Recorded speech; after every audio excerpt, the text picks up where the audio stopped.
इस सेशन में अगले टूल जो हमारे पास 3 पॉइंट कर्व के रूप में है उसकी जानकारी लेंगे। 3 पॉइंट कर्व में आप आसानी से किसी भी कर्व को डिज़ाइन या ड्रॉ कर सकते हैं। मैं इसे क्लिक कर लेता हूँ। इसमें बड़ा आसान है किसी भी कर्व को डिफाइन करना। इसके लिए पहले पॉइंट पे मैं क्लिक करता हूँ और माउस को ड्रैग करते हुए दूसरी तरफ क्लिक कर देता हूँ। अब मेरे पास ये लाइन अवेलेबल है, जहाँ से मैं माउस को ऊपर की तरफ करूँगा आप देखें मैं आसानी से कर्व को डिफाइन कर सकता हूँ। जहाँ भी फाइनलाइज करना है मैं वहाँ क्लिक कर दूंगा तो मेरे पास ये कर्व फाइनलाइज हो जाएगा। फिर से एक और मैं यहाँ क्लिक कर देता हूँ और फाइनली इस तरह से फिर से एक और, तो मैं आसानी से देखिए अपने कर्व्स को डिफाइन कर सकता हूँ।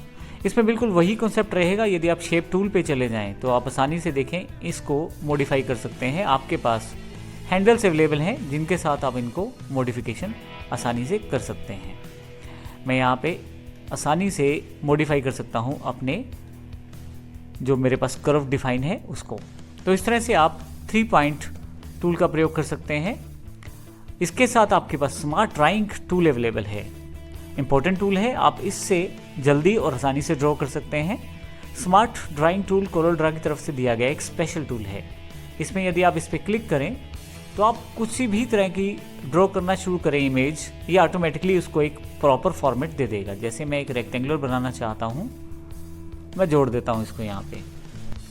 आप देखेंगे इसने एक बेसिक शेप को डिटेक्ट किया जो कि रेक्टेंगल है और उसको इसने प्रॉपर रीडिफाइन कर दिया है। इसी तरह से मैं एक सर्कल बनाना चाहता हूँ, कुछ इस तरह से ऑटोमेटिकली उसको एक शेप में डिफाइन किया गया है। यहाँ पे आप स्मूथिंग लेवल सेट कर सकते हैं ऊपर की तरफ। शेप रिकॉग्नाइजेशन लेवल है और स्मार्ट स्मूथिंग लेवल है। मैं यहाँ से यदि इसे हाईएस्ट कर दूँ तो आप देखेंगे कि ऑटोमेटिकली नेक्स्ट जो शेप्स मैं डिफाइन करूँगा उन शेप्स का ट्राई किया जाएगा पूरी तरह से उसको जो बेसिक शेप्स हैं उसमें कन्वर्ट करने की। कुछ इस तरह से देखिए अभी शेप जो मैंने डिफाइन की है उसको जल्दी से उसने सर्कल में कन्वर्ट कर दिया है। इस तरह से ये शेप डिफाइन कर देता हूँ तो इसने ट्रायंगल में कन्वर्ट कर दिया है।